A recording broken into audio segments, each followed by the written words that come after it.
my gosh, this is amazing, and I just want to say you are listening to Wrestling with Savage, the best podcast in the history of podcasts.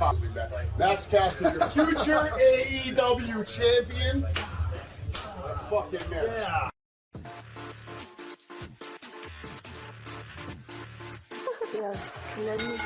Pedigree, 1, 2, 3, Roger, you live by the champ. A last ride straight to hell, a tombstone, a choke slam. Here to give it to you raw. This is Wrestling with Savage, Smackdown. Hold the title, this is Wrestling with Savage. What? Wrestling with Savage begins now.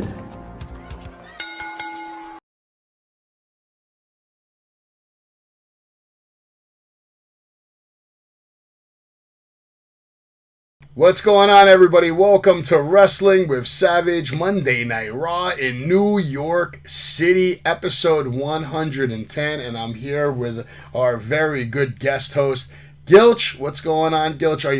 Are you fired up on a Monday? Feeling good. I'm set. Okay.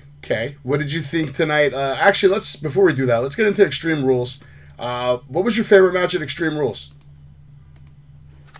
I enjoyed. I didn't watch the whole pay-per-view. I enjoyed Seth and Riddle. Something a little different with that.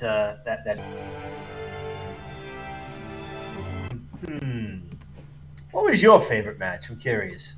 My favorite match overall had to be Seth Rollins and Riddle, just because of the hype, the build-up, and then the way it ended. Everything was just perfect. After that, I'm probably going to go with... I love the Ronda Rousey and Liv Morgan match right off the jump right there, because to me, I needed that to happen. I needed Ronda to lose. I needed Ronda to get that title ripped off of her. I don't know if you agree with that. Were you happy to see Ronda become the champ? I was just happy to get it off of Liv, honestly. Just get it over with. Like, I mean, I needed Liv Morgan to not have that title anymore in a bad way. It really bothered me that she even had the title. It bothered me that the title was even around her waist in the first place. I felt like it was a big waste of time. Not because she doesn't deserve it, but leading up to her championship victory, she did not deserve it. From what I was watching in the ring, from her actual in-ring work leading up to her win, it wasn't there. I've seen better from her years prior. If you would have put the belt on her 2 years ago, 3 years ago, I probably would have agreed with it. When she was with Ruby Soho and all that. You know what I mean? Or Ruby Riott back then, excuse me. Yeah. During that time, you know, a title run would have made fucking sense. She's in, she's new, she's hot, she's fresh, she's hitting her spot, she's not missing her cues, she's not making botchamania lists day after day, week after week. So yeah, watching Ronda take the title off Liv Morgan was extra special for me, to be honest with you. But if you want to get right into Extreme Rules, we also had Drew McIntyre versus Carrion Cross, which was fucking awesome. And also, thank you for watching Wrestling with Savage. If the music that's playing right now isn't to your taste, then please let me know. We have a bunch of different stations we can put on anytime. Right now, you're listening to the Surprise Me station, which happens to be playing classical music. So shout out to Prime and Streamlabs for making shit like this possible. Carrion Cross, Drew McIntyre, what did you think? Did it live up to the hype? It was good. It was good. I have a question, since I didn't watch a lot of NXT. Is that Carrion's original entrance? Something like that, but his entrance developed over time. Like, it wasn't like the same every time. He did a lot of unique entrances. He's like one of those guys that like comes out and it mixes it up sometimes. At least on the NXT scale, he had a lot of unique, different entrances with his girl or wife. Are they even married? They're married. They're married, so his wife, yeah. I don't know if it was his wife during NXT, but obviously it's definitely his wife now. That might be my favorite entrance in all of fucking wrestling right now. When they go black and white with it's a hot entrance. First. Oh man, it's a hot entrance. I mean, the only person that might have him beat right now might be Bray Wyatt pretty soon. Yeah. Right. Which we'll get into in a moment. We can actually, I would like to save Bray Wyatt for later tonight when we bring him up during Raw anyway, because he's not on Raw tonight. So if you're waiting around for the White Rabbit, you know who the White Rabbit is. He's still at the top of your screen right there, right next to me, for a reason, because the White Rabbit, his presence was filled tonight, although he wasn't even there in the building. Bray Wyatt nowhere to be found tonight. But apparently, I'll spoil it for you right now, just so you guys know. Friday night is going to be SmackDown in New Orleans. and Bray Wyatt is going to be there. So I'm super hyped about that right off the gate, Gilch. I mean, I'm sure you're going to be tuning in on Friday night. Yeah. I don't think you're going to make any other plans. You're watching Bray Wyatt on a Friday night. Yeah, it's him. Obviously tonight we get the DX reunion. We'll get into all that, but the fucking product is really good right now, man. It really is. I didn't. If you would have told me a year ago today I'd be back watching like constant Raw and SmackDown and actually enjoying it, I would have said you're fucking crazy. Yeah, I get you. Absolutely, man. Did you think the match delivered though? Like, to be honest, like, what would you rate it? Thought it could have been a little better, to be honest with you. Okay, I agree with you. I thought it could have been a hell of a lot better. It wasn't that it wasn't physical enough, because obviously they definitely beat the shit out of each other with the strap. But it just, I don't know. When two guys that are half your size are putting on a more physical match, you know, an example, Seth Rollins and Riddle, because these guys are like heavyweights compared to those guys, let's be honest. That match was much more physical than this match. This match should have been super physical, and the finish was kind of obvious. You know, I had a feeling she was going to get involved. She's going to hit this guy with, what was it, mace, pepper spray? I'm not even sure at this point. I think it was pepper spray. Anyway, end of the day, he clocks him with his finisher. Good night. Karrion Kross picks up the huge win, and it is a huge win. With the cheat or no cheat, heel work, whatever, it's still a big win over Drew. So this is, in my opinion, this knocks Drew down a couple of pegs now. I mean, he is not going to be main eventing WrestleMania. He is not going to be winning any Royal Rumbles this year. No, I hear you, and I'm okay with that. I'm not.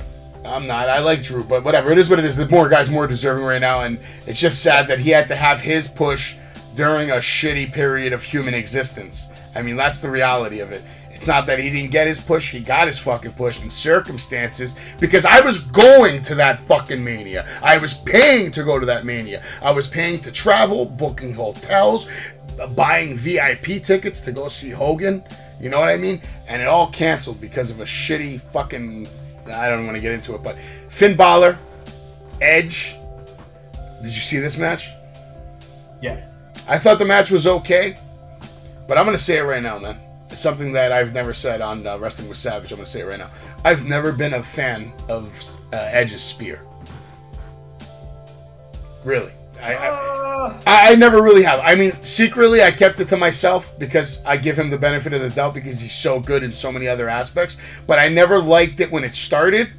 I don't like it now, especially now that he's even older and he's doing spears through ropes, because I don't want to see him get fucking hurt at all. Other than that, good storytelling. I like how it ended.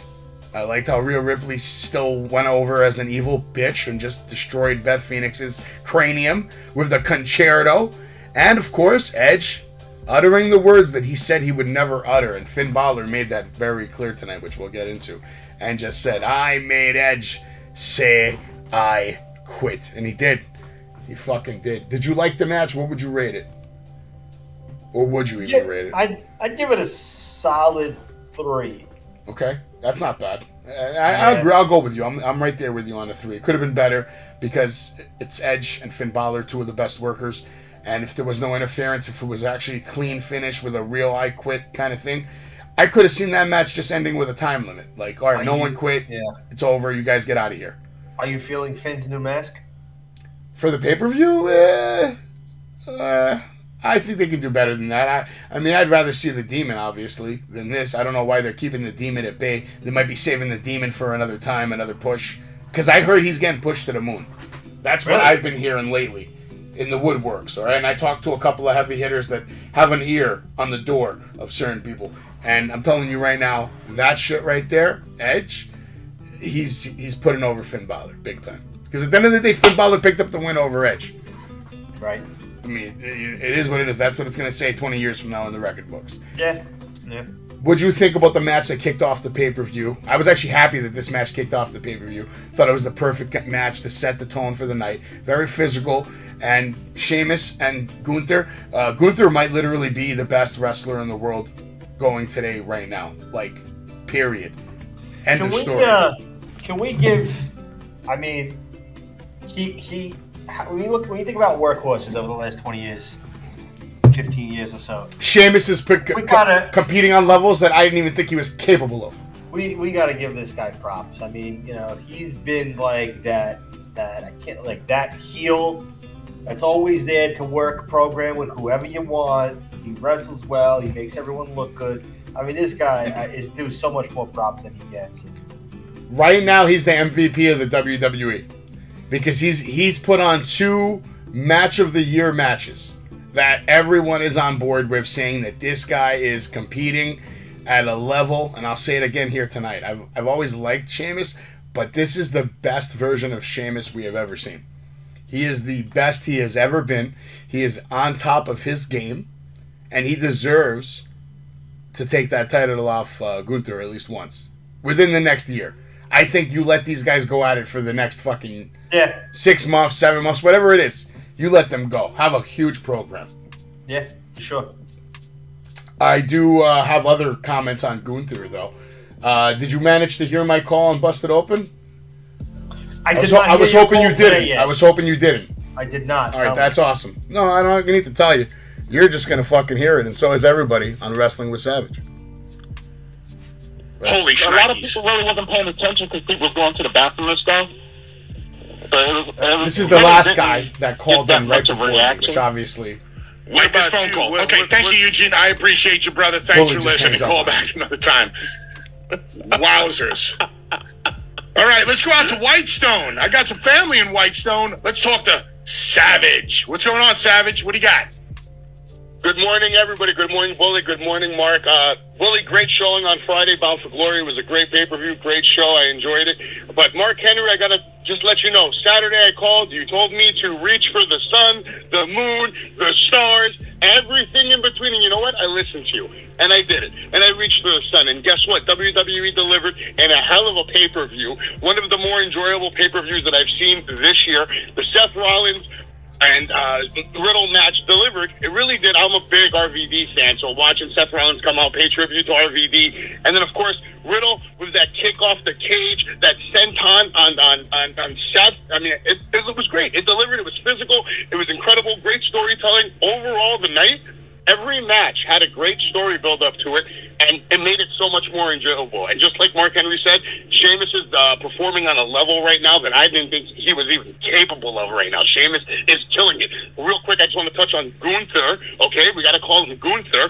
This guy, his punches and his chops are more believable than his finishing move. That's all I ask. I want to see Gunther deliver a more vicious powerbomb. Really, that's all. Give it to me, man. I need to see it. I want to see that jackknife powerbomb. Just give me a little more height. He looks like he's always trying to protect everyone because he beat the shit out of them for 40 minutes, and he doesn't want to kill him at the end of the match, and I get that. But you got to make that powerbomb more believable. Charlotte Flair reaction got a pop from me. She's the greatest female competitor of all time. I can't wait to see her back. And Bray Wyatt, baby! Fired up on a bucket! I can't wait for Raw! Yes! My favorite call of the year! Damn. Yes! Let's go! Oh, shit. That's my man's right there. You need to call in at least once a week. Oh, my God, that was so good, Bully. Wow. That got you all fired up. You want to try one more, Mark? You can't top him. Let's try it. Dwight, now Chicago. You got to know when to go home. Extreme Rules of Bound for Glory. What do you got, Dwight? All right, really, really quick. That was fun.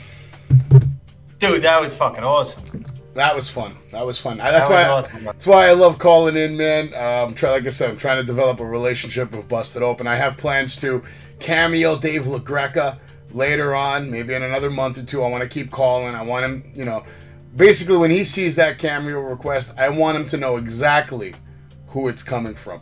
Now, I don't know if you are a part of the Busted Open Nation on Facebook. I believe I am. I have to double check. I never was, so I recently joined their group on Facebook, which was a closed group. You gotta, get access from them. And I've started posting a couple of things, did a little introduction, and just, trying to get involved, making comments, and, But I think I'm gonna start doing video comments instead, and really introduce these people to Savage. And, just once in a while, drop a random Savage thought on Busted Open Nation, and then I'll be able to use that video to promote on my TikTok and my Instagram and all that stuff. But I'm going to try to give Busted Open Nation some exclusive content. Very cool. I'm going to try. I'm going to try, Gilch. I'm going to try until the day I die. I gotta see. I'm pretty sure I'm busted. Oh, I can't. All right. So as the salty Met fan that I am, I deactivated my Facebook for at least a solid week. Tortured by Yankee fans. So Yeah. once I get back in there, I will certainly join the busted. No worries. You should just block all those nasty Yankee fans that are bothering you. Most of them are fucking friends. So. Let them know it's New York City. Shut the fuck up at this point. Who cares? Can we all come together? There's better things to do than you argue over the Yankees and the fucking Mets. Listen, at the end of the day, Gilch, I'm going to break your feelings right now. I'm a Yankees fan too. And guess what? They're going to lose. They're not winning anything. They're going to win anything.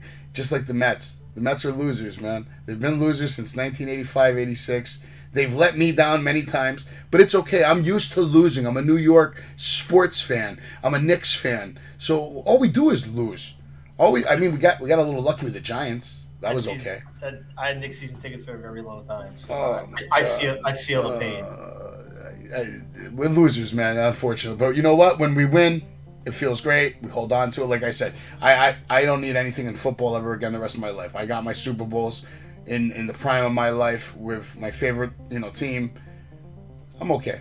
But basketball, I love the Giants beating the Patriots. To me, it doesn't get better than stopping the greatest quarterback of all time from winning a Super Bowl. I actually don't have a championship with any of my teams. Oh my God! Until my Cowboys, 93, 94. So I okay. You had that though. That was a dynasty. Yeah, but I was like 12 then. I couldn't enjoy it on the level you could. Yeah, that's true. 25, 30. So Knicks, Cowboys, and Mets. So it's been a very tough 20 years. Well, listen, I got spoiled with the Yankees when I was a kid, all right? But as an adult, they fucking stink. And then as an adult, I got spoiled with the Giants. And now as an old man, I'm getting tortured by everything. I said 20 years, but I'm wrong. 93, 94. It's probably 30 years. It's like 28 years. Yeah, you're only off by like a decade or two. It's all fucking good. Doesn't matter. At this point, like Shawn Michaels said earlier in the night, if we're still doing this in 25 years, put us out of our fucking misery. Listen, I always got wrestling, baby. Man. But yeah, Gunther, Sheamus, they killed it. I know we're going off the rails tonight, but it's my show, so we're going to talk wrestling, talk shit. Talk about anything. But big props to Sheamus, big props to Gunther. They've definitely put on some of the best matches we've seen on TV this year, without a doubt. Monday Night Raw is going to open up live from Brooklyn, New York, Barclays Center. Here you're going to see HBK, X-Pac, Road Dogg, Triple H. They're talking about not cursing, and then they're talking about genitals. Road Dogg was saying if it's okay to say penis. Fuck this shit. It's about to blow up. This is about to blow up. This is going to be a fun show, they say. HBK says you better fucking enjoy it. 4 cocks hanging out. All kinds of wild nonsense. Definitely not PG, any of this. Triple H says no fighting. My God. Corey Graves has his new tag team partner, Kevin Patrick, who says it's an absolute honor to be in this iconic show and chair. Well, let's quick into the commentary team real quick, and let's just talk about the Raw commentary team. Are you happy with that change? Do you miss Byron Saxton, or who would you have put in that seat? What would be your ideal Raw commentary team out of the roster of commentators we have right now in the world of WWE? I liked McAfee and Michael Cole. Okay, yeah, but he's done. He's not active right now, so you got to take him out of the fold. He'll be back, of course, when college football ends. I will. Who else would you go with? I guess. Are you happy with this too? Do you think you're going to give these two a fair you know shot? What? I didn't dislike anything they did tonight. Everything was smooth. I enjoyed it. I did. I thought they just kept it real professional, real simple, straight to the point. They didn't get into any arguments, really. Nothing like that. So I don't know if they're going to hold off on... because there's so much going on right now in the WWE, especially tonight. You have all these returns, all these surprises. So they don't have a reason to argue because they're just sitting there having a good time, enjoying the show, doing their thing. So let's see what these two guys are going to do together. I do like that we're down from 3 people. I think 3 is too much. Too much. For a commentary team. Same thing with AEW. Sometimes there's just too much going on. There's rampages where there's like 17 people on commentary, and Jericho's talking over all of them. Yeah. So, exactly. Yeah. I don't know, but Corey Graves, Kevin Patrick, good job tonight for their first official night, and of course it is the season premiere of Monday Night Raw, and you would think that because it was the season premiere, you would see Bray Wyatt tonight. I was expecting something to happen. Here's how I would have booked Raw before we get into actually what happened. I would have booked Raw where Bray Wyatt and the Wyatt Six, they don't really reveal themselves on who they are yet, but they ruined DX's party. And Raw just ends with them coming out and just, like, you do it simple. You don't have to see them get beat up. Lights go out. Lights turn on. Everybody from DX is on the floor, and the Wyatt Six are in the ring. And Raw ends. Simple. Yeah. We're not here to celebrate. Fuck DX. This is about us now. Yeah. It makes a clear fucking statement. That's how I would have did it. I mean, I don't know. I'm me. How would you have done it? Would you have had him on Raw? And if you did, what would he be doing? I thought Raw, but at this point, I'm curious to see what they're doing because this has been the first time in a little bit that Roman's been on Raw, right? How do you book him on SmackDown then? Yeah, we've seen Roman maybe a few weeks ago on Raw, but it has been a minute. He doesn't come on Raw all the time. Yeah, I know. Because I'd read that a while back when they had Roman on like SmackDown alone. And he had both titles. Like USA Network was not very happy. So I wonder if you're going to see more of him there. I thought you would have saw Bray, but obviously they have him in SmackDown. I don't know. I don't want to criticize it until I see what they do with him Friday. Honestly, I just get tight because they actually had a picture saying, like, it's very misleading, in my opinion. The return of Bray Wyatt. And then, like, some dumbass is sitting there like me, see, the return of Bray Wyatt. Let me keep watching. Then you watch, and you don't get a return of Bray Wyatt. You get a video package about what happened. Uncut. Which is cool. It's still cool. But I wanted to see Bray Wyatt. But we're not going to get that. Anyway, D-Generation X is going to, they're all night long. We're going to get little clips here and there. DX Celebration coming up later tonight. You're also going to get Bobby versus Seth Rollins later tonight. Who do you think comes out first to open up Raw? None other than the Tribal Chief, because he wants to get in the building and out the building as fast as fucking possible. He's here to do one thing and one thing only. Gilch, and you know what that is. What are those two words, man? What is he here to do? What does he want from you? He wants you... Oh, you want him to suck it? It's the two words. I got excited. He wants you to acknowledge him. He can't lie. He likes to move forward, says Roman, when you're the greatest of all time. And he's like, you're thinking about next week, and I can't get past Friday, which brings me to what my father told me a long time ago. The loudest in the room is also the weakest in the room. And he basically tells his cousin, Jay, you are a fool.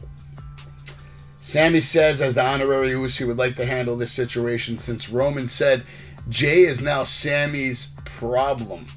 Roman acknowledges Sammy as the honorary Uso and says he's all yours. Sammy says, we all love you, Jay. He and Roman had a talk about long-term bloodline issues, and we feel your behavior as of late has not been very Uso. Sammy tells Jay, we need you to be cool. Can you be cool? I was actually digging this. I liked it. It was great watching Sammy antagonize this guy just because he's so good at selling that he hates Sami Zayn. I've never been a Sammy guy. I know, like, he's kind of beloved back in the locker room, as locker room leader, but holy shit, this is gold. This is absolute gold. He's fucking hysterical. This is a good comedy skit. There's bad and there's good. This is fucking good. And I want to give the crowd props because the Sammy Uso chants that I started cracking up live when they were chanting Sammy Uso. Only New York. Great. Only New York. New York City well represented tonight in the Barclays Center, man. They're very loud, very active. But yeah, here's a nice shot of Paul Heyman, who's out there holding Roman's titles. Roman looking good, as usual. Did you hear about those comments that Jimmy Smith made, that Roman can't fight? What? Yeah. Jimmy Smith went on record to say something about Roman Reigns, like, he can't fight. he is an example of, that looks can get you far, or some shit like that. Like, he's not a real fighter. He looks like he can fight, but he's not a real fighter. Gotcha. WWE, he said WWE is really good at building, personas. He has a persona as someone who can fight, but he cannot fight. Talking some shit, some shots out there. I don't know if we're going to get a reaction from Roman. He probably doesn't even give a shit. He don't give a fuck about Jimmy. He don't give a fuck. He'll leave him on Sirius XM to talk about UFC. No. Tonight, you're right, Sami Zayn was great, stole the show. Jay says, is this a joke? Starts reacting to Roman. He's like, Roman, you ribbing me right now? Like, I'm your family, man. There ain't no way, man. Riddle comes out of nowhere. Of course, Riddle has to come out and get involved. Which, honestly, this didn't make sense to me. Like, how... Zero sense. Like, what the fuck does he have to... I didn't mean to interrupt you, but what the fuck does he have to do with this? I thought the same thing with his music kid. I really wasn't sure about this, but he comes out, talks some shit. He manages to get a match with Sami Zayn, which is going to go on to technically be the main event of the night as far as a match is concerned. But this match made no sense. It came out of nowhere. I mean, Riddle just beat Seth Rollins, right? And then he's coming out and just fucking with the bloodline now by himself all of a sudden. Right. Didn't we do this already? Right. Exactly. This was a whole thing. Why are we going back? I don't know. And I don't think it was fair to Sami Zayn to have to I agree. Do the job right there again. Ah, my God. They're going to show us some recap of Extreme Rules. Here's some screenshots of everything that went down. Scarlett looking fantastic. Her outfit looked incredible at Extreme Rules. Really good. Really good. Yeah. Bianca Bailey, man. We didn't even cover that. What'd you think of that crap? I thought it was the worst match of the night. By far. I watched like the first 2 minutes of it, then I said, fuck this shit. I fast forward. The mechanics and Bailey's movement, these girls have no business playing around with all these huge fucking ladders if they can't pick them up, get them in and out of the ring easy, botching up shit everywhere. Even Liv Morgan, did you see that botch with a chair? She couldn't get it in the corner planted and they ruined the whole spot. She had to go back outside, get the chair again, and then I think they still fucked up the spot. So yeah, when that match ended, I was so happy that Ronda was walking out of their champion. But real quick to just happen to that, do you think you saw when Charlotte they had the video package? Yeah. Do you think that's an indication that she's coming back to challenge Ronda? Or, fuck. Yes. I don't like that, though. I'd rather her go after Bianca so we can see Shayna versus Ronda. That's what I was hoping for, but probably wrong again. Poor Shayna Baszler, man. I feel bad. Maybe I should write Triple H a letter. You think he would read it? How many letters a day do you think Triple H gets in the mail? Fucking hundreds. Thousands. Thousands, right? Shit's a joke. Could you imagine what the WWE... It's probably... Their fan mail room is probably just an incinerator where they throw everything in and then burn it. That's fucking hysterical. I really wouldn't be surprised. They get a lot of mail. Oh, yeah. Can you imagine? We get a match now. Austin Theory versus Johnny Gargano. All right. I'll go to you, Gilch. You love Johnny. What'd you see in this match? Definitely two of my favorite guys in the ring. It was good. I had huge expectations for it, and to be honest with you, it was a slight under-deliver. I didn't see any major botches or anything. These two guys in the ring, I was like 5-star potential. I don't think it got there. Yeah, it was a slow match. It was okay. There was some high spots. Johnny Gargano wins clean over Theory in the middle of the ring, and it looked like the student was using a couple of the master's moves on him in an attempt to embarrass him, but at the end of the day, it was never quite as effective at using them as Gargano. The finish was surprisingly clean-cut. Gargano hit his signature slingshot DDT for the pin, and, it was a fun match, but definitely not a 5-star. But it did leave room for them to improve with, their future matches. So I'm sure we're going to see more of Johnny and Theory. I'm sticking with my everyone's got kind of like an off the wall prediction. I'm sticking with my prediction that Theory is going to be goaded and baited into putting his briefcase on the line, and it will be in Gargano's hands by the end of the year. Jesus Christ! I really hope that's not the case. You might be fucking right. You might be right. And if Theory's dumb enough to fucking put it up too. My God. But that's okay. If he does that, he does the job. That means he's going to get an instant push eventually. So, Yep. Theory's main eventing something soon. That's all I know. Next, we're going to get a match between Rey Mysterio versus Chad Gable, which this is another one of those matches that made no sense. You had a huge storyline that just happened in Extreme Rules where, you know, basically Rey Mysterio comes out to try to help Edge, and then they beat the fuck out of him too. And now he's just fighting randomly Chad Gable. Not Priest, not Dom, not Finn, not someone from Judgment Day, which honestly I don't want to see that either. But at least that makes more sense than this random match. They just did it just for the sake of, you know, of course, what's going to happen next? You think Ray's going to fucking have a good night? Somehow he does. He gets the win. He goes over strong on Chad Gable. He defeats him clean with a 619. Judgment Day comes out. Rhea Dom come out. They beg for Ray to attack, and he will not. Of course, his son is begging him to attack him.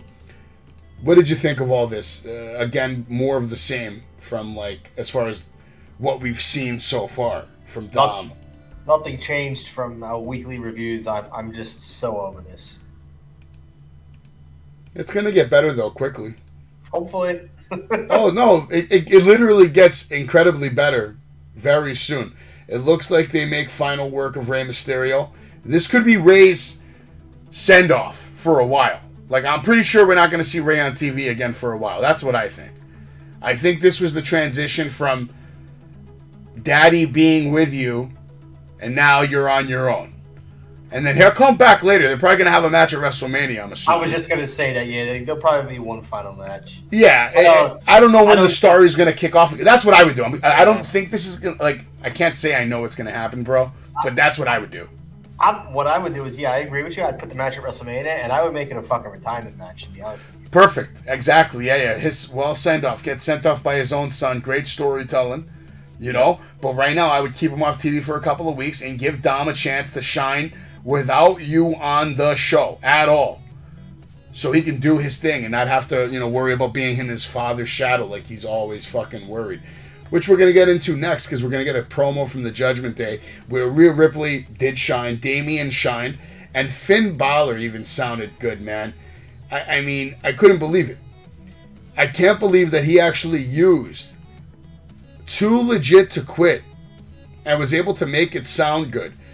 And then he pissed on everyone's Edge comeback party. I thought that line was good shit. I actually was impressed with the promo work from everybody, including Dom. Dom didn't have any mistakes tonight, We get a quick recap of what they did to Edge, making sure we all know that Finn Balor made Edge say that I quit. Rhea then goes on trashing Beth Phoenix, and then Dom goes on to try to talk, but he gets a huge, huge reaction from the crowd. Loud, massive, loud heat, which is something you want to hear when you're a wrestler, especially a wrestler breaking into the business like Dom is. He actually has some fucking major heat. He was able to pull that off in New York City. And you could hear the fucking heat there. He has him right now in the palm of his hands. Whether he realizes it or not, how long it will last, I don't know. But the way he's been building it up the last couple of weeks, not really talking too much, this was coming. They wanted to rip him apart. And he went on to basically, comes out clean, says when the other part of him that he loved, the only thing that he loves more than 619ing his own father was seeing the disappointed look on his father's face. But, not only that, but that he deserves to feel as useless and hopeless like he made me feel my entire life. Clean, no stutter, really good heat. And then boom, Finn Balor takes it to the next chapter immediately by talking about, AJ Styles. I know for a fact Luke and Gallows are coming back soon, and we're finally going to see a good program between Judgment Day and Bullet Club. I was really hyped about this. I thought this was fucking awesome. And as I was saying this and typing this, what do you think happens? AJ Styles music fucking hits, and then boom, here we go. We're off to the races. AJ comes out, hugs him. Here comes out Luke, Gallows, Anderson. All hell breaks loose. Great exchange between Finn and AJ. A sick preview of what their matches are going to look like. I have to say Gallows and Anderson look absolutely awesome. They come out. We'll get into them after. But what did you think of this, man? This was a big return, dude. I thought it was actually a very big return. That's great. You know, look at my hat, bro. Bullet Club for life. I mean, that was huge. I love them. They were one of my favorite tag teams for a long time, and I'm glad to see them back for sure, big time. But do you think we're going to see another member? Because at the end of the day, Judgment Day has 4. These guys have 3.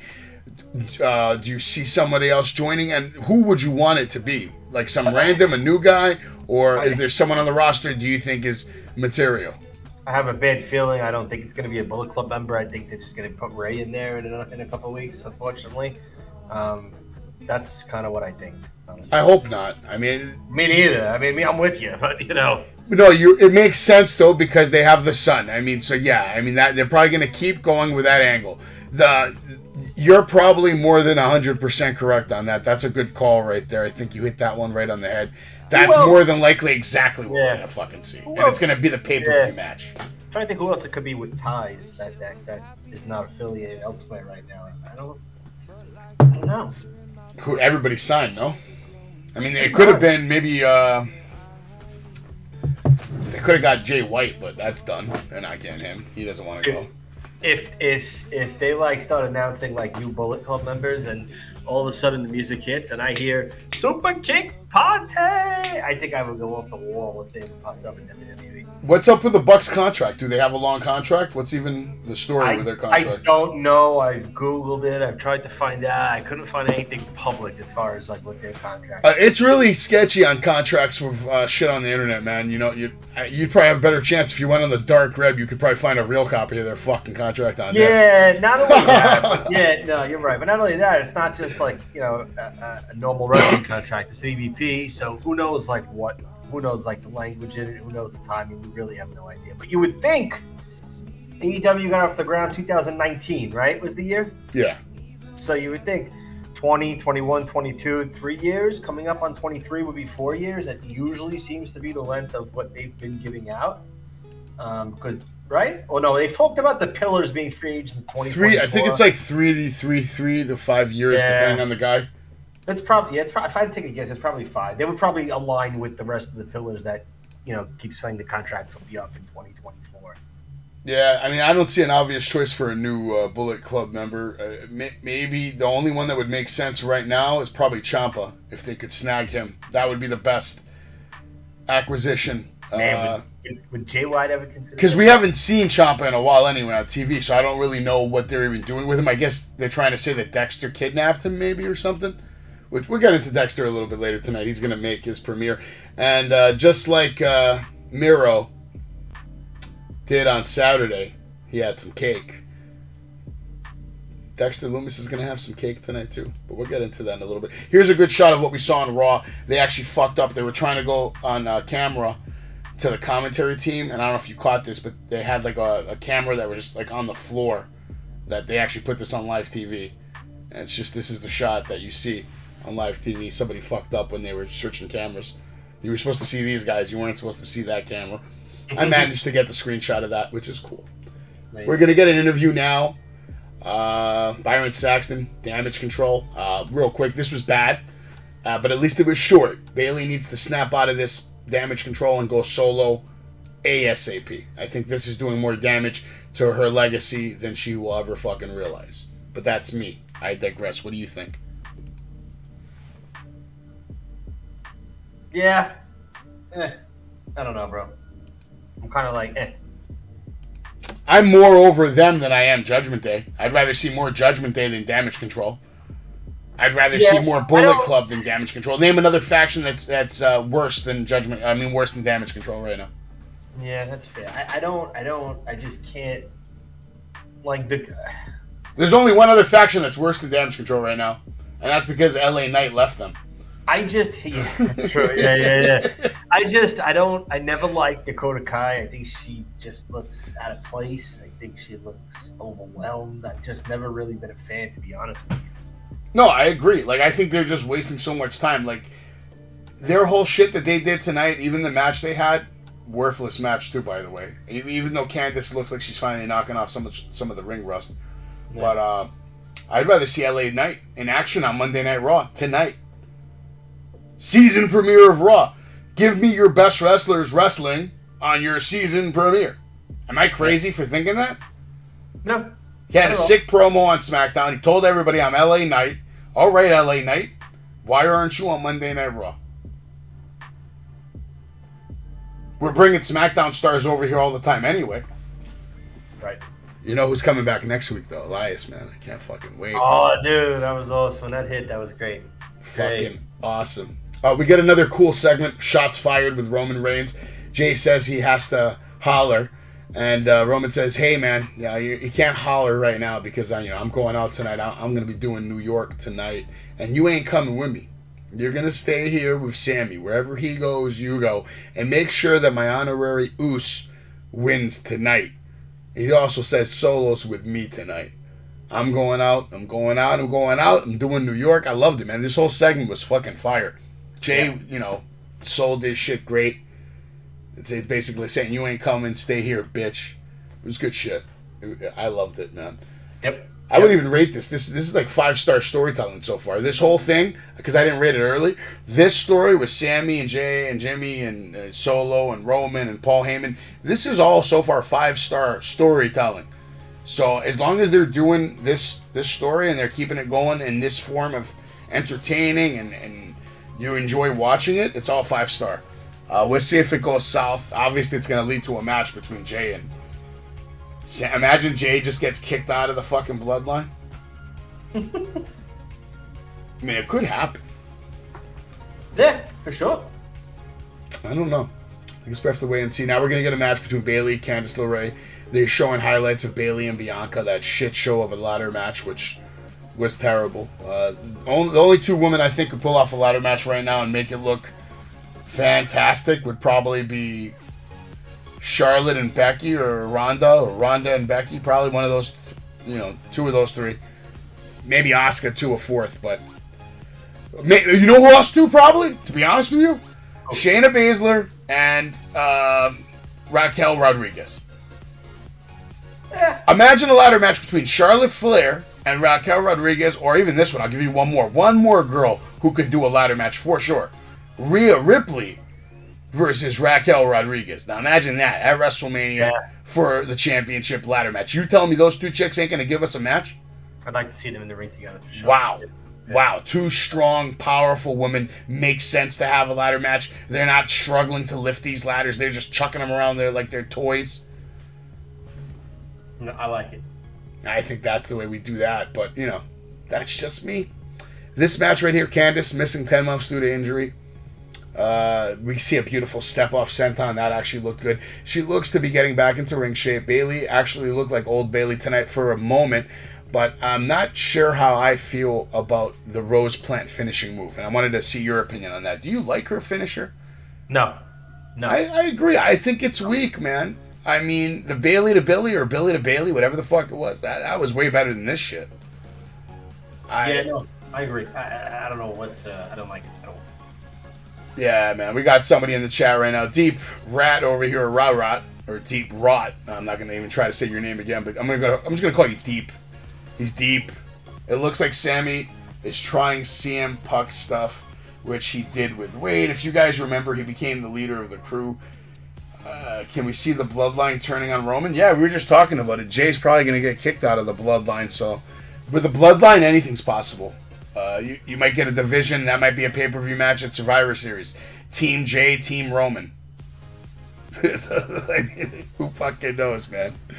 I don't think you're going to see the inside implosion. I think they'll continue with the storyline of like it looks like it's possible, but I still think when they go out, they got to go out. They're all together. They lose the titles. He loses the title. Like everything at once. Like that whole. Yeah, they just have a real bad night. Whatever it is at the Rumble or maybe after. I mean. From what I hear, it looks like he's dropping the title at the Rumble, man. So he can work a program with The Rock. That's what they want. But because of The Rock's schedule, there's no confirmation on anything. Because his schedule's like, he might be trying to make it happen. At the end of the day, if The Rock really wanted to do it, it's happening. Because he's the Rock, and people run by his fucking word. So it's all on that, man. I'd like to see that match, and that could be great storytelling, especially with what they've been doing with the Bloodline, because at the end of the day, the Bloodline, he is the Rock. He is the bloodline. The whole bloodline, man. You guys are little branches off his fucking huge tree dick. And you ain't getting off it. Guy's a beast, man. The Rock? You kidding me? Who's a better tribal chief than The Rock? Maybe The Rock's dad and grandfather, but they're dead, so it's The Rock now. That's it. He's the man. He's the man. And, I don't care what Roman does. He's never, ever going to fill the boots of The Rock, no matter how hard he tries. No. It's not even possible. Not even possible. I don't even think the merch is even close. Nope. Like, remotely. Not even, like, competitive close. I don't even think Roman has sold even as much merch as John Cena. No. Like, it's just not happening. No, definitely not. I mean, he's definitely selling merch now, and he has a legion of fans, but he's still not selling merch the way, The Rock, Stone Cold, John Cena. Come on, man. Nope. He might be selling more shirts than Triple H, but that's because everybody hates on the game, baby. They don't want to play the game. Yeah. Bayley, Candice. I could have did without this match. Would you rate this match? Nope. It was bad. Damage control's bad. They come out. They beat the shit out of Candice. Bayley's enjoying this. They bring Candice back in the ring. And this was the worst part of the night. I want to see now if I caught a good picture of it. But Io Sky's impressive. Pretty strong. She picks up Candice LeRae with that, double underhook tiger. Kind of, I thought she was going to do like a power driver. But she's just holding her up so that Dakota Kai can kick her. Now, if you're watching this screenshot right here, you will see this. The kick is so fucking bad. I mean, she barely even kicks her. I mean, you're looking here and she's kicking the corner of the thigh. Doesn't even connect with the midsection. I mean, she missed her mark by like a fucking mile. This is bad. Dakota Kai, people, on Monday Night Raw. Right there live. All right? On Wrestling with Savage. Bad wrestling going on. I like Io Sky. She's great. She's a keeper. Dakota Kai needs more work.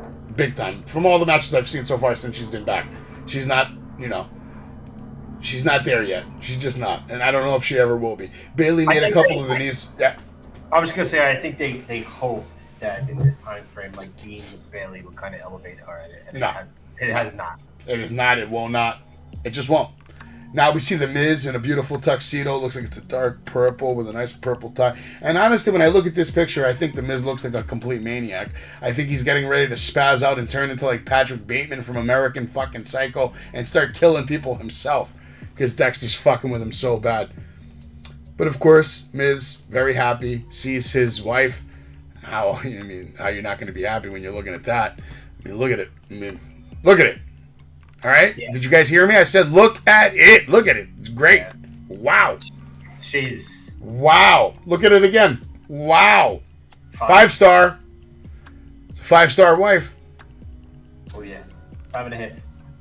Oh, hey, cheers to that. Cheers to that. Cheers to that. Miz coming out with a baseball bat because, of course, New York's a baseball town. So we're going to talk some shit about baseball. And it was a good line. He had everything ready to go, ripping on, New York, You guys think 1 star is going to, make people win championship? I'll give you 2 words. Kevin Durant. Big shout out to Kevin Durant for being a fucking loser and going to the fucking Brooklyn shithole Nets instead of the New York fucking Knicks. How do you go to Brooklyn, man? You already did that shitty shit. You went to Golden State, hopping on Stephen Curry and Chef Curry's cock, riding along Klay Thompson's fucking dick. And then you're going to do the next dirty thing? Instead of come help the town that needs it, we're losers. you can come help us be winners. Is that why? Come on, man. Oh, man. That bothered me when he didn't go to New York, man. Because it's like, how do you not want to play in New York City? In Madison Square Garden. I know. Did you know that The Miz has huge balls? Oh, I knew. Here's The Miz with the baseball bat posing, coming out. He got his hand over his face. He's getting in the ring. They're going to celebrate his birthday. Of course, they got presents everywhere. This bat is not signed by Aaron Judge. Comes out with his wife in the ring, ready to help him celebrate. Talking about that championship, talking about Kevin Durant. He says, I can pick any gift I want. Of course, he's got a gift, and it's 2 huge Miz balls. Dexter then, of course, has to ruin the fun. Miz is trying to remove this box. He removes it. He doesn't see Dexter Loomis. His head is sticking through the table yet again. I mean, we should have just got this match tonight. Instead, we're getting the match next week, according to the road dog Jesse James, who apparently can make matches on the fly now. He said he can do it. Corey Graves says he doesn't think he has the authority. What do you think? You think he has the authority, Gilch? I don't know. I really don't know. Since he's back, I don't know what. Not sure. He might. Yep. He's pretty connected, I think. Yeah. Good friends with the guy that runs the place now. Dexter Lumis, of course, trying to choke out the Miz, trying to end his little life. Miz manages to escape and actually run away. He runs up the ramp. He is gone, leaving Maurice to fend for herself in the ring. She makes the right move, immediately just drops and rolls. Same thing you do when there's a fire. You stop, drop, and you fucking roll. And she rolled her ass out of the fucking ring. She's out of there. Dexter Lumis watching on, pulls out a big knife. Michael Myers looking knife. Cuts the cake. Decides to eat a piece of cake on TV. I mean, would you rate this? What did you think of this? Are you happy with what they're doing with Dexter? Do you think this is going to lead to anything that we're going to like one day? I do. Okay. I do. I like this whole... Where are we going with this? Tell me your vision. What do you see happening over the next, let's say they work another 3 months? How does this end? It's a good question. I think Miz puts him over. I don't know. I think we see... I don't know. You know what? I really don't know about this one. This one, like, I can see it going like multiple directions. I want to see the guy fucking fight already. You know, like, I've had enough of... Supposedly next week, but we gotta wait for that. I have no idea. Yeah. How'd you feel about Seth Rollins coming out with all the... Well, first of all, let's get into Seth Rollins and Riddle at Extreme Rules. What were you rating that match? Did you rate it? Did you watch it? Did you like it? I would give it a 4. I enjoyed it. 4. Okay, high rating. I like the structure, something different, you know, predictability, a little something different, and I enjoyed it. I liked it. I didn't like the ending. I really didn't want him tapping him out, honestly. Yeah, that bothered me. That bothered me a lot. But you know what? You know who I don't think it bothers, because we see him doing this on a regular basis with everyone lately. It doesn't bother Seth, I don't think, in the slightest. No, not at all. He don't give a fuck. No, I think he's at a point where he's having a ball doing what he wants to do and putting guys over. He's definitely not, like you said, that aggravated or pissed off that he's putting these guys over, because he just continually does it. He does it. He's Cody doing first. it. Yep. He's doing the job because eventually the job's going to be done for him. And it was tonight. I mean, the retribution was immediate. We're going to get into that in a little bit, because a new champion was crowned tonight on Monday Night Raw. And guess what? You can find out who it was when we're back with some more Wrestling with Savage. Podcast in the history of podcasts. You are watching Wrestling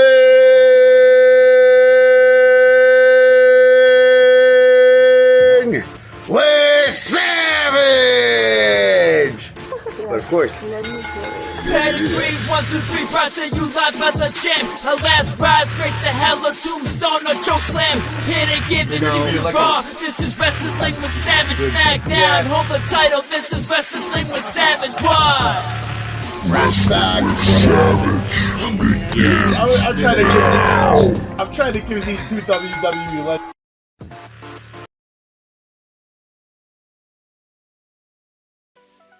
All right, we're back. More Wrestling with Savage coming up. Gilch is still grabbing his water, but while I'm here, let me tell you about our website, wrestlingwithsavage.com.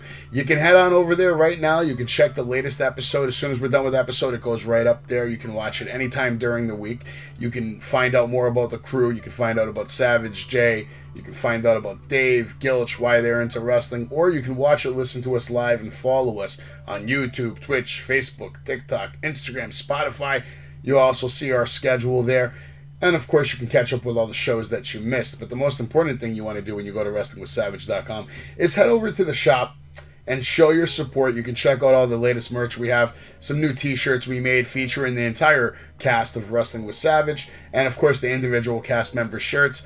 Savage, Dave, Gilch, Jay. And we're going to be having more t-shirt designs coming out little by little throughout the next couple of weeks, months, years, as long as we do this. Like I said, if I'm still doing this in 25 years, somebody put me out of my fucking misery. But until then, visit wrestlingwithsavage.com. Check everything out. Like I said, all our episodes there, AEW, pay-per-view episodes. It's all there for you to check out and see. Welcome back, Gilch. You got your water? You ready to go? Some more wrestling talk? Seth Rollins doing his thing tonight on Monday Night Raw, which we're going to get into. But, of course, that's going to be interrupted by somebody. We're going to get a little segment where DX and Miz make a deal. Dexter and Miz next week. If you win, Dexter is gone. And if you lose, Dexter gets all your gifts, and he gets a WWE contract. The Miz says it's on. Road Dogg set up the match and says he can do that, like we mentioned earlier. We don't know if he can, but we'll find out. I'm assuming that match is official for next week. That's how I'm going to take it. Next up, we're going to get Omos versus Scrubs named Joey Ace and Chico. Joey Ace and Chico. Keep this real quick. Omos actually looks like he's gotten into shape. It looks like he's losing some of that fat. I don't know if because he was much chubbier. And his shoulders got tighter, his arms got tighter. Now, I'm not telling you I'm an Omos guy yet. But from a physical standpoint, like, this guy is starting to look scarier. And if he gets together a decent moveset, they're going to push him. Unfortunately. I don't think he gets there. I think they will try. I just can't see it. Oh, they're sure as shit trying. I mean, this guy moves. You know who this guy? You know who this guy? I think of when I see this guy. When I think of like monsters that they've tried to make into wrestlers. I mean, the way he moves in the ring reminds me of like the fucking Giant Gonzalez. Yeah, no, you're not too far off right there. I mean, at times he's looking like fucking Great Khali over there, just fucking moving around all fucking. But tonight he was actually moving quick. I was actually impressed with his speed tonight. Double choke slam look okay, like what it was supposed to look like. But at the end of the day, these cross matches, especially with Omos, it's not going to do anything for me or probably anybody because he's beating nobody. That's what I was telling my wife. I'm like, oh, look at this guy, he's huge. She's like, yeah, he's a pretty big guy. I was like, yeah, he's a big guy, but he's beating losers. I haven't seen him beat anyone significant. So if we start seeing him put down superstars, that's when you know it's happening, Gilch. I mean, that's the key indicator. If, like, let's say he just randomly has a match with, let's say, Kevin Owens, right? On a random Raw in December. And just beats Kevin Owens clean in the middle of the ring. At that point, you could say, Houston, we have a fucking problem. Because this guy's getting ready to take off to the moon. If they do some shit like that. I hope not. I agree. Shout out to Chico and Joey Ace. Maybe we can get them on the show. We should do that, Gilch. Why don't, maybe when you have time and you're in the bathroom this week, look up Chico and Joey Ace and see if they have contact information. If they do, I will contact them. I got another guy. I got another guy. I'm going to shoot a message to that. Oh yeah. That we both met. That I think is a guy who most people, a lot of casuals definitely don't know who he is, but he's got a Bullet Club background and he's an Impact, and that is Ace Austin. Ace Austin, oh shit! I mean, he's one of those guys that's done a lot in the business. Yeah, he's been around. Yeah, if you're just like a WWE casual, you probably have no idea who he is. And he's a guy probably that might jump on a show. You know, that would be fucking sick. I would love to have him or anybody on this show that likes to talk wrestling. We're supposed to have a new cast member on Wednesday. We'll see if he comes through. Shout out to Andy from the Wrestling Universe. Speaking of the Wrestling Universe, I was there this past weekend. Probably more than I should have been. But it was a good time, man. Got to hang out with Miro for an extended period of time because I was the last person online. And I pretty much just stood there, kept talking to him, and kept doing that until they asked me to say, hey, more people just showed up. You got to fuck off now. Okay, no problem. I'll fuck off now. I came back the next day. I brought Miro his own cake with his own picture on it, God's favorite champion. Did you see a picture of the cake? I did. Of course I did. It was fucking awesome. Yeah, so I wanted to just, express to him how grateful I was for him to, let me, because I told him straight up, like, quickly in the conversation, dude, if I'm bothering you or, if you want me to bounce, let me know. He's like, nah, bro, I'm bored as fuck. So that shit was awesome to be able to, because I actually am a Miro fan. I've liked Rusev, WWF, WWE, since I first saw him, whatever. And up to now, I'm a Miro fan. So it was a great fucking weekend, man. I mean, And then my boy Nick hooked it up with a bunch of cakes, cupcakes. I mean, a little more than he should have. There was enough fucking pastries there to feed like a Royal Rumble lineup of guys. Jesus Christ. And I doubt the wrestlers even... Maybe Miro said he was going to have the cake. He actually wanted to have a piece of cake with me. He asked me, hey, you're not going to have some cake with me?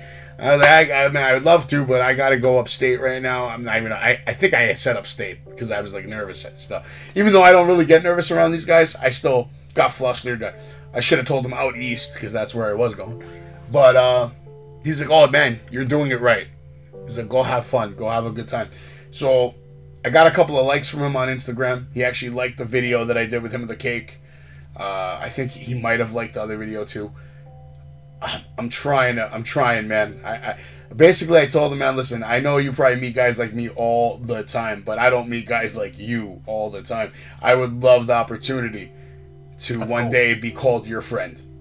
That would mean the world to me. And, you know, if I hang out with you once a year or once a decade, it doesn't matter. Let me know if you're ever bored, bro. You hit me up. He has my number. He knows the name of the show. He showed genuine interest in like who I was, what I did for work, where I lived, where I was from. One of the nicest wrestlers, humble wrestlers I've ever met.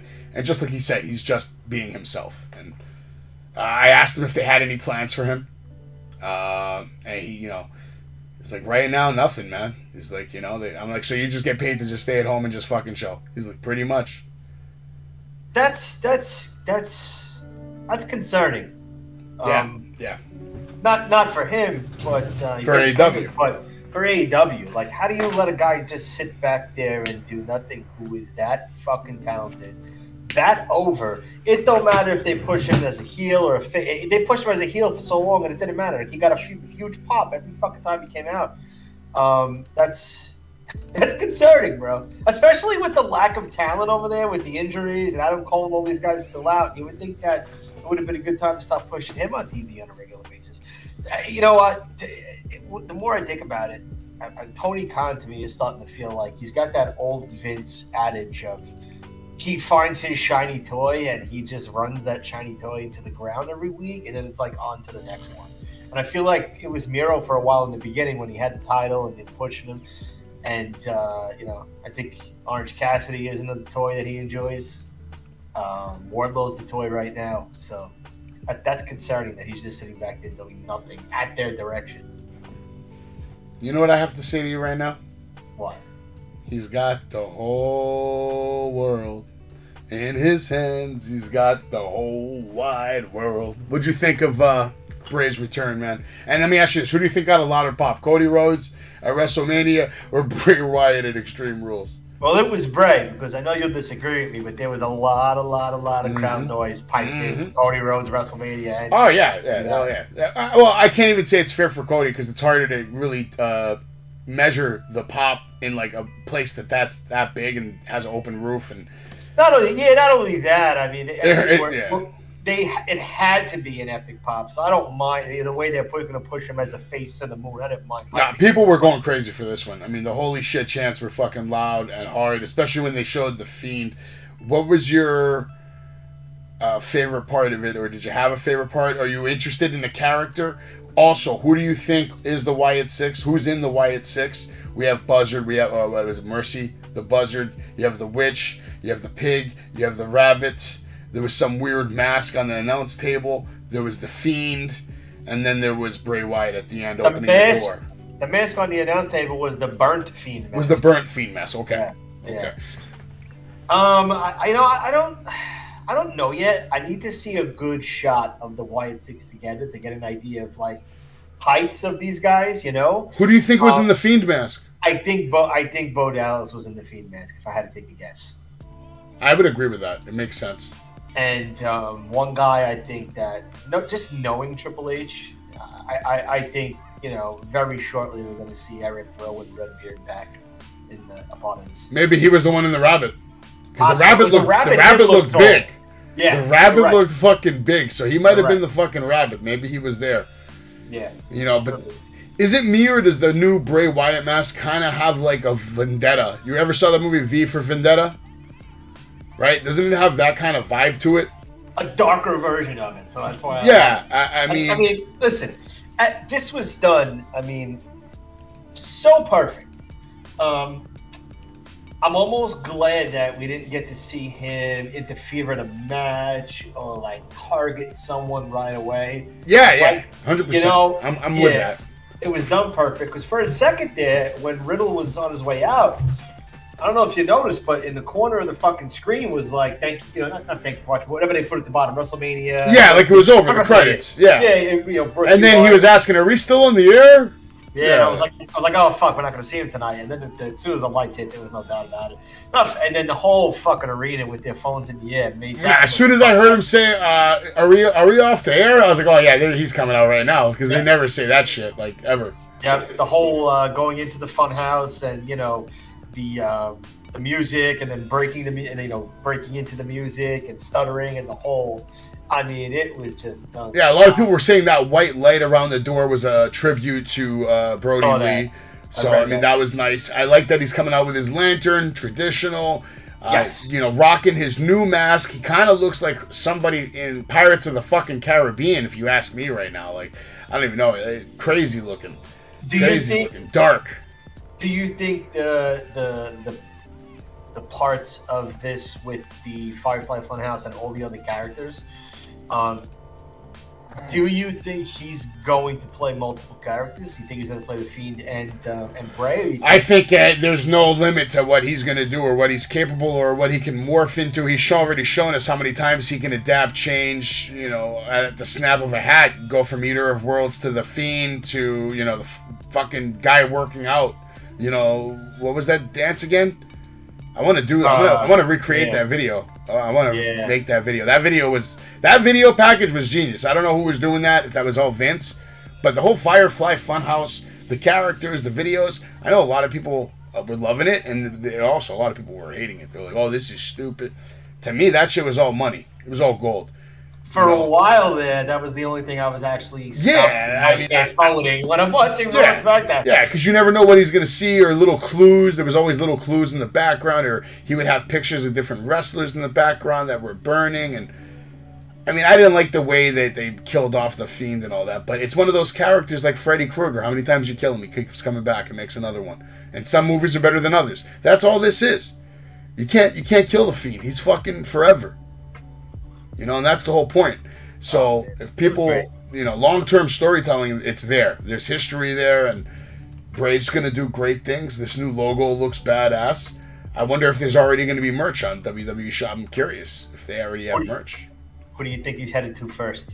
That's tough. I mean, I don't know, man. I don't know. Maybe you think he's going to go straight after? Maybe go straight after Roman, man. Please, yes. Just straight after Roman. Please, and then Braun Strowman wins the Rumble, right? I didn't even think of that. Maybe. I didn't even think of that. Yeah, I wouldn't mind him after Roman. I wouldn't mind like a couple segments with them in the bloodline in the ring. Lights hit. You hear like that little like stuttering like at the end of Ray and the beginning of when he does the way here. You get that like that noise, and then like you see like the whole bloodline like unconscious in the ring when the lights come on. Dude, it all comes down to who they want to give that rub to, man. Because whoever takes the title off Roman right now, that's a big chip on your shoulder. Because you're the one that ended the longest reign in modern history. You're that guy. You're the guy that put down the big dog. So, that's the main decision right now. And don't think they're not talking about it every fucking day. Who is going to take down Roman Reigns? Because at the end of the day, he's not going to have the belt forever, right? Do we really see him having the belt for 10 more years? Or whatever the fuck, some crazy record, so he can beat Bob Backlund? No, he's getting to the end. It'd be nice to see Bray just rip it off him, but I don't know if that's what we're going to get. I guess Friday, it's a good sign, though, that he's coming on Friday. Because he's already showing I'm a SmackDown guy, maybe. Maybe that's what this means. He's a SmackDown guy, and Roman's a SmackDown guy. He's always on SmackDown, more than he is on fucking Raw. So that could be a clear indicator that maybe he is going after Roman Reigns. But I really don't know. We're going to have to wait and see how this is going to play out. Now we're going to get shocked again. Bobby Lashley's going to come out. In my opinion, still has one of the best entrances in the world of wrestling today. Looks incredible. Looks like he's in the best shape of his life. And his entrance is going to get interrupted none other than the Beast Incarnate, Brock Lesnar, who's going to come to the ring. And people don't know why he's there. But we do have history here. Brock did beat Bobby Lashley for the title last time they faced off in a match. I like how Brock comes in. Basically says, holy shit, well, holy shit, good evening, Brooklyn. Immediately shoves the fucking microphone into Bobby's fucking face. We get 2 F5s, a German suplex. Commentary team saying, how will Bobby Lashley defend his title? Kimura lock trying to break Bobby's arm. It was nice. Obviously, this is a setup for their Crown Jewel match that's coming up. We know that. We know that. Were you shocked to see this? Yeah. Did you fast forward, or did you enjoy this?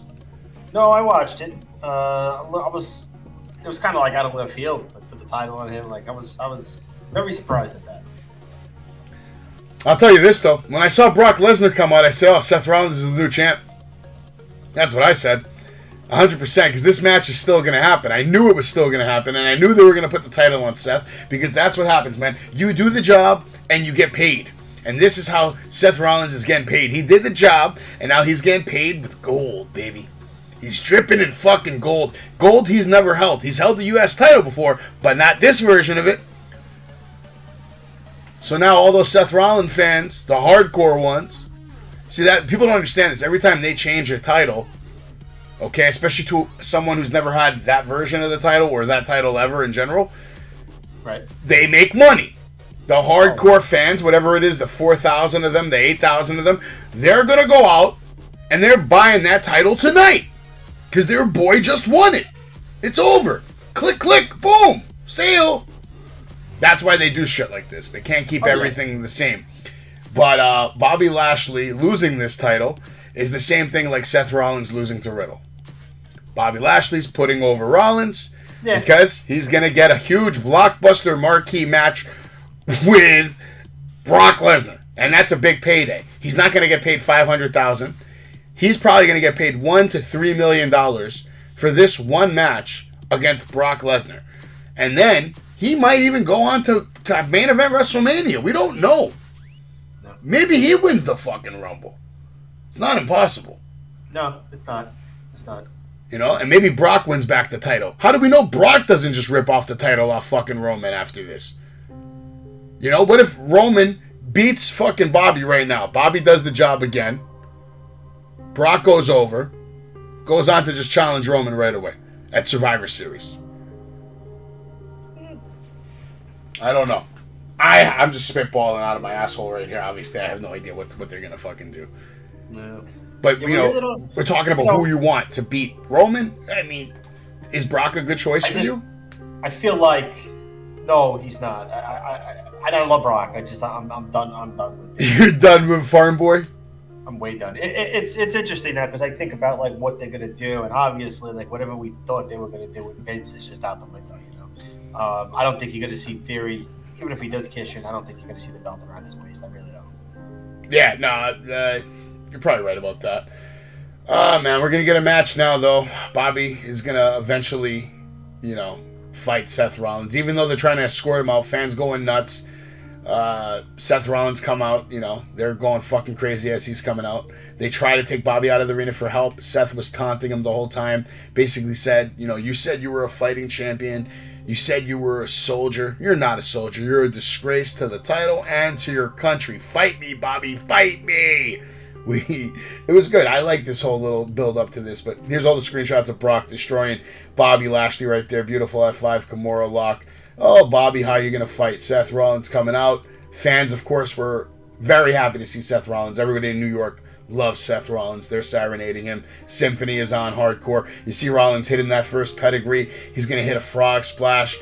He's going to hit a curb stomp. Bobby's going to get a spear. And then he's going to just go ape shit on his arm. Beat the fuck out of him. Knock him down. Nice super kick. Nice elbow to the back of the head. And just end it with another curb stomp. And pick up the victory, man. Huge curb stomp. Huge victory. Crowd's loving it. We got a new United States champion. Seth fucking Rollins, Mr. Monday Night, the whole fucking show, whatever you want to call him. He is that guy, and I'm so happy for him to have gold again. The world is right when Seth Rollins has title around his waist. That's my opinion. What did you think in this whole segment? Would you rate this segment? The whole thing has to be a 5-star because you got a huge shocker of a surprise. You got a story, you got multiple storylines going on here. You got Brock and now Bobby, and then Seth Rollins is going to come and take the title.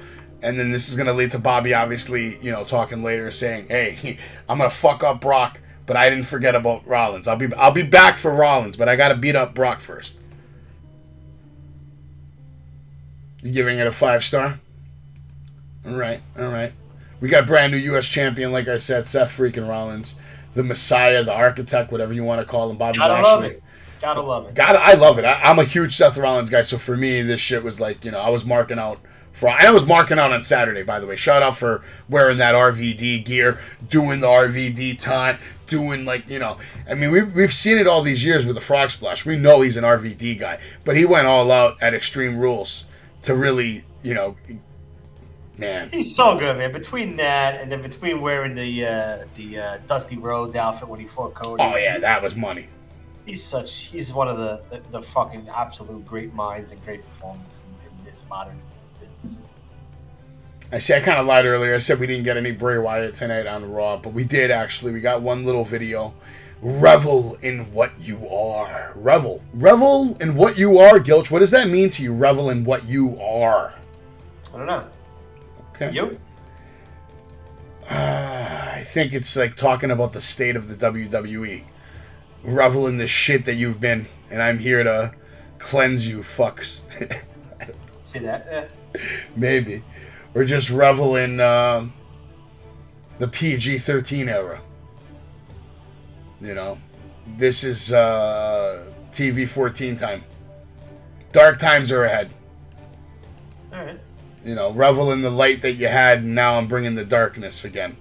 Like a resurrection of Undertaker's character and his mystique, and the lights going off, and the oohs and the ahs, and that he is the only one that can come close to returning that feeling at WrestleMania, if we're talking about that. And I think that's what WrestleMania is obviously missing, because Undertaker's no longer performing live at WrestleMania, and that's always been a tradition part of the show. People love hearing that gong, and he's the only guy that can replace that feeling. And Yep. Another little video package that was done okay. Riddle's gonna come out now. It looks like he's got flying 3D animation raccoons now. Whoop de fucking do. He's gonna take on Sami Zayn. But first, you're gonna get to see a nice screenshot right here. My favorite screenshot of the night. Elias returns next week on Raw. This is gonna be good shit. How much do you think his beard is all the way back already? How long's it been? Who ended his life? Was it Bobby Lashley? I can't remember. Or was it Otis? Who paralyzed him and ended his ass? Or not Elias. They ended his brother, Ezekiel. Who the fuck was it? I'm drawing an absolute blank all of a sudden. Was it Seth Rollins maybe? Buckle bomb on the apron? Can't remember. It doesn't matter. It's not important. We'll remember it later, and then, we'll look it up. Sammy comes out with the Usos. Sammy was in control early on. Sammy, trying his best. Jay kicks Riddle in the face. Corey Graves says he's just following orders. Riddle then takes control. Nope. Sammy trips up Riddle, hits a springboard. Maybe they're calling it now a Samoan press. We're back from break. We get a Bray, what will Bray have in store kind of like thing going on there, showing screenshots of the Buzzard and letting us know that he is going to be on SmackDown this Friday, like we've already mentioned 3 times on tonight's show. Sami Zayn's going to go on to lose to Riddle. Riddle's going to go over clean, hit that floating bro. He's going to hit that RKO. He's going to get the win. I mean, it was a decent match. Would you rate this match? It was a clean match. There wasn't really a lot of interference. 2.5. 2.5. The best part of this match is knowing that Roman Reigns is going to have to do something with Jay now, because Jay clearly did not follow Roman's orders of making sure that this guy needed to win tonight. Maybe this is it. Maybe you're right. Maybe this is the slow deterioration of the bloodline. It's looking that way. Yeah. And it's going to be an implosion, man. You know, because they have so much going on. You have Bray Wyatt showing up. And it's going to be too much to handle the Wyatt Six if your whole unit isn't on the same fucking page. Because the whole point is the bloodline's supposed to be getting stronger, but actually the bloodline's getting weaker. Because you got Roman picking Sammy over his own blood line. So, essentially, yeah, it's looking like that. DX! Anybody big fans? The Generation X? Are you ready, Gilch? Oh, I'm ready. The return of DX. Shout out to China from X-Pac, which was cool. I also met X-Pac this weekend. There's a video on our Instagram page and Facebook page with X-Pac. I asked him a question if he's hitting anybody with an X Factor tonight. And he said no. No, I am 50 years old, and I do not think that's going to be happening. But shout out to X-Pac. Very cool guy. Badass. Road Dogg got on the mic and sounded like he completely fucked up saying degeneration. He said it sounded like degurgitation. I don't know what I heard. Something bad. He's proud to you to bring the badass. You know, he did his whole spiel about New Age Outlaws. Triple H says that Smill's funny in here, which I thought was a great shot because Road Dogg stinks. That's what that was for. He basically said right there that Road Dogg stinks like shit. That was the jab to him for sure. He's asking him, is that you or them? Road Dogg says it's them. Who was watching us 25 years ago? It's been 25 years. HBK feels a lot better knowing that we are all old together. 25 years is a long time, but right now, the one thing I want to know is, like, are you ready? Are you ready for the thousands in attendance? And the millions watching at home, and for the 25 years, we would like to say thank you. We loved you all, and if you're not down with that, then I got 2 words for you. He says, wait, let me catch my breath first. Let's get ready to suck it. HBK chants start breaking out. Comes on, says, I got to put us all on the spot. Got to promise that if we're back out here in 25 years from now, you will put us out of our misery. And if you're not down with that, we got 2 words for you. And they, of course, say, suck it. And we go off the air. I was actually very happy that they saved this for the end of the show. What'd you think of this entire segment? Yeah, I liked it. I also liked that they gave Billy Gunn his props in a very slick way. Yeah. Road Dogg with the whole New Age Outlaws entrance, and he can go ahead and let the crowd say the badass Billy Gunn. So that was cool. Did you catch the remark from commentary about Billy Gunn? What did they say? I might have missed that. I gotta find it again. He said something when he mentioned that, someone was missing, and then he did the vignette with the crowd with the whole let the crowd say Billy Gunn. I can't remember what he said. He goes, "Oh, I heard he's doing something now." It was like something funny. It was like a random peasant job that he had mentioned, I believe. It's like so it was a little. That's funny. Little shout out there. That's funny, man. I might have to watch that. Was that like right at the end? Like, as soon as he was talking about him, yeah, I'm gonna watch that again. See if I can catch that. Overall, Raw was pretty good tonight, man. I'd give it a 5-star. Actually, I had a lot of fun with it, man. 4.5, whatever. It could have been better. 4. I'm not gonna take away that 5. Man, I'm being too nice. 4. It was a 4. It was a 4. It was a good night. It was a good night. A couple of matches I could have lived without, man. What would you give it? Yeah, I got no problem with that. I'm a 4. Good with a 4. Good with a 4. We're excited about Monday Night Raw. I'm just excited about WWE in general right now. It's headed to a good place. We got good storytelling going on. And I think the long-term success of Monday Night Raw is going to be a good thing over the next couple of years. I think we're going to start seeing the best version that this product has been in a long time. And I'm just hyped about it, man. I really can't wait to see some good fucking matches. And, be excited to go to it. You know what I want, Gilch? I want Monday Night Raw to come to New York and be like, I can't miss this show. Yeah. Yeah, it's funny because I put it on before and someone in the house said to me, "Oh, they're in Brooklyn, you didn't go to wrestling?" And I'm like, "No, it's WWE, it's not AEW." Yeah. I started thinking about it after I said that and was like, it's getting there again. It's getting there again, yeah, for sure. Next time they're here, I'm definitely going. I want to get to that point, Gilch, when hey, it's coming to New York, like it's easy for me to go. I'm there. Yep. I can't miss it because it's that good now. Yep. I don't care what Raw, SmackDown, I gotta be there. So when we get to that point again, that's when I know we're there, man. When that feeling just You know, it comes over you, and you have to just click buy tickets. That's it. No questions asked. You're not missing it. Yep. Sure. I mean, it's getting there, though. Pretty soon. Did you think of, did you see Bound for Glory? I did not. Okay. You didn't miss much. You just saw Raven rambling on for 20 minutes about how, you know, Nevermore and all this. Yeah. He went on for a while. Tommy Dreamer actually inducted him into the Hall of Fame, not CM Punk, which I had heard it was going to be Punk, so I guess he pulled out last minute, or probably Tony told him no. I think that's what happened. From what I heard in recent news, Tony Khan has paid CM Punk the remainder of his contract in agreement that he will just stay home. Or, you know, they don't have to stay home, but he cannot wrestle for Impact. He cannot wrestle for WWE, obviously. He cannot wrestle for anybody, anywhere, until his contract runs out. And Cody Rhodes is actually trying to get Triple H to consider signing him when the time comes. He thinks that he can work a program with him. Huh. I don't know. I'm not interested in that, at least not right now. Maybe in a year. Maybe a year without Punk is what we need to want to see him again. It's so crazy. Can you imagine, say right before Punk came here, like right before, like, you're thinking, like, where's he going? And, like, it was definitely AEW. And now, would you be, I'd be obviously going to be very, very surprised, but would you be, like, deathly shocked if he ever wound up in WWE again? Because I would. Not at all. Not at all, just because of when the people I've already seen come back to WWE, they had no business coming back to WWE and still managed to come back to WWE. People that we never thought we'd see. Bret Hart, you never thought you'd see again. You never thought you would see Ultimate Warrior get inducted into the Hall of Fame. You never thought that was going to happen. It happened.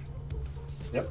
You know, Jake the Snake had a movie about sniffing cocaine when I was 13 years old called Beyond the Mat, and the star of the movie was cokehead Jake the Snake Roberts. And guess what? Hall of Fame. Inducted. So never say never. Yeah, CM Punk never murdered anybody. CM Punk was a disgruntled employee and left on bad terms. Just like other people have. A lot of people have taken their ball and gone home. Including Stone Cold Steve Austin. They asked him to lose to Brock Lesnar. He said no. I'm good. You guys have fun with your Raw. You think that he was laughing? Like, yeah, okay. I'm just going to lose to this guy? We're not going to make money off it? No.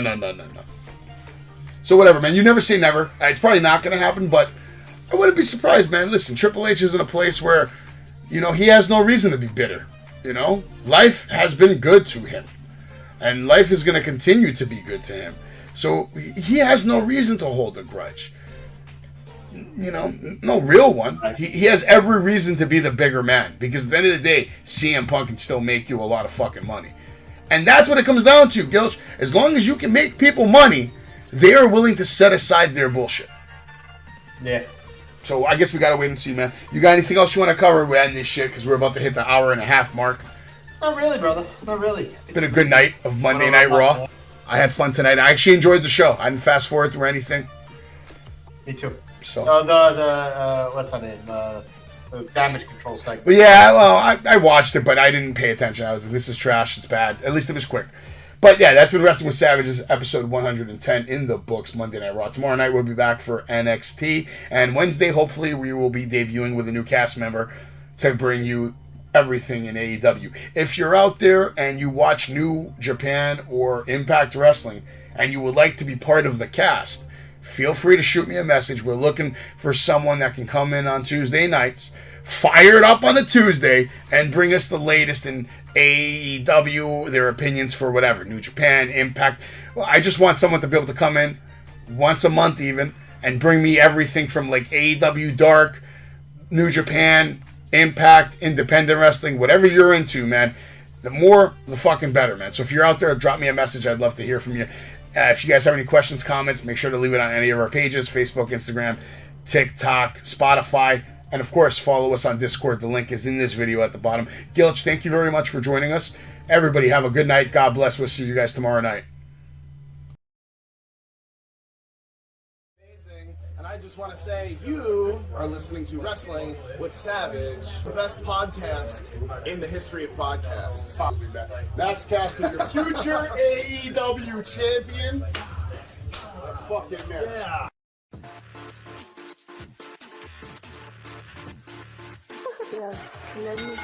Pedigree, 1, 2, 3, proud to you live by the champ. A last ride straight to hell, a tombstone, a choke slam. Here to give it to you raw. This is Wrestling with Savage. Smackdown, hold the title. This is Wrestling with Savage. What? Wrestling with Savage.